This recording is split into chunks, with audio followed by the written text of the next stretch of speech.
İnternetsiz bir həyat təsəvvür eləmək belə çətindir. Amma elə bir yer var ki, bu reallıqdır. Və bugün biz həyatın tamamilə fərqli, bəlkə də daha yavaş bir ritmlə axdığı Kubadan danışacağıq.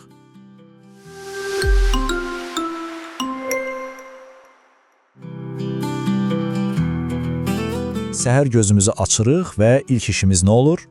Əlbəttə ki, telefona uzanmaq. Sanki bir ritualdır, hə? Xəbərlər, mesajlar, sosial şəbəkələr, bütün dünya o balaca ekrandadır. Yaxşı, bəs birdən o ekran olmasa, o zaman nə olardı? Bax, məhz bu sual bizi Kubaya gətirib çıxarır.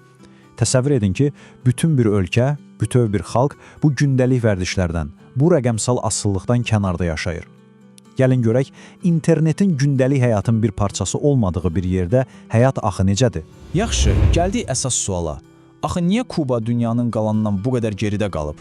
Niyə onların rəqəmsal reallığı bizdən bu qədər fərqlidir? Cavabı tapmaq üçün biraz ölkənin tarixinə və siyasi vəziyyətinə başvurmalıyıq. Deməli, burada iki böyük səbəb var. Birincisi, ABŞ-ın 10 illiklərdir tətbiq etdiyi sanksiyalar, ikincisi isə ölkənin öz daxili, qapalı siyasi rejimi. Bu ikisi birləşəndə nə olur? Kuba sanki bir zaman kapsuluna düşür. Bütün dünya texnoloji inqilabla irəli qaçanda, Kuba kənarda qalır, bu prosesi sadəcə seyr etməli olur. Bu zaman oxuna baxanda fərqin nə qədər dərin olduğu dərhal üzə çıxır. Baxın, bütün dünya 90-cı illərdə artıq internetə qoşulmağa başlamışdı. Amma Kubada ilk ictimai, o da ki məhdud internet nöqtələri ancaq 2010-cu illərdə peyda oldu. Yəni arada az qala 20 il fərq var. Mobil internet.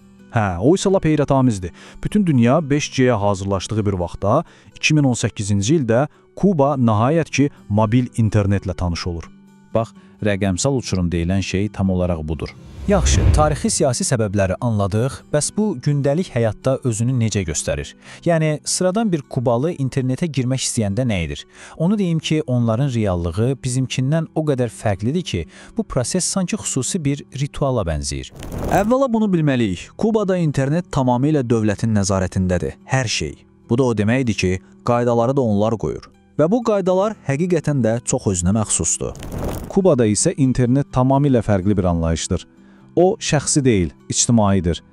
Daimi deyil, müəyyən vaxtlarda və müəyyən yerlərdədir. Və sürət, o isə tam başqa bir mövzudur. Gəlin bir Kubalı kimi onlayn olmağı təsəvvür edək. Deməli, evdə oturmaqla deyil, durub gedirsən xüsusi bir Wi-Fi parkına. Orada müəyyən bir vaxt üçün, məsələn 1 saatlıq, internet kartı alırsan. Sonra da əlində telefon olan onlarla, yüzlərlə adamın arasında özünə bir skamyada yer axtarırsan. Bax, bu onların reallığıdır. Bizim üçün qəribə səslənən bu proses onlar üçün gündəlik bir ritualdır. Amma iş təkcə parka getməklə bitmir. Qoşuldun deyək, gözlədiyin o sürətli interneti unut. Sürət o qədər zəifdir ki, YouTube-da bir video izləmək və ya nəsə yükləmək demək olar ki, bir xəyaldır. İnternet əsasən nə üçündür? WhatsApp kimi tətbiqlərlə yazışmaq, bəlkə çox səbirli olsanız bircə dənə şəkil də göndərə bilərsiniz. Yaxşı, bəs bu qədər internet məhdudiyyəti varsa, o boşluq necə dolur? İnsanlar necə ünsiyyət qurur, necə əylənir? Bax, burası çox maraqlıdır. Çünki Kubanın sosial şəbəkəsi bizimkindən tamamilə fərqlidir. Cavab çox sadə və eyni zamanda çox gözəldir. O, rəqəmsal boşluğu, musiqi, rəqs və ən əsası canlı, isti insan münasibətləri doldurur.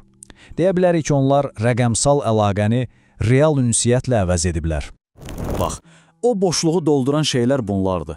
Küçələrdə toplaşıb gitara çalan gənclər, parklarda saatlarla domino oynayan yaşlı insanlar, evlərinin qabağında, eyvanlarda oturub səmimi söhbət edən qonşular. Kubada həyat bizimkindən fərqli olaraq smartfon ekranlarında deyil, küçələrdə insanların bir-birinin gözünün içinə baxdığı real məkanlarda yaşanır. Və bu da bizi çox maraqlı bir fərziyyəyə gətirib çıxarır. Bəlkə də Kubalıların o dünyaca məşhur, şən, pozitiv, həyatsevər təbiətinin əsl səbəbi elə budur. Bəlkə də sir daha az onlayn, daha çox real həyatda olmaqdır. Və sonda, gəlin bu sualı birbaşa özümüzə verək.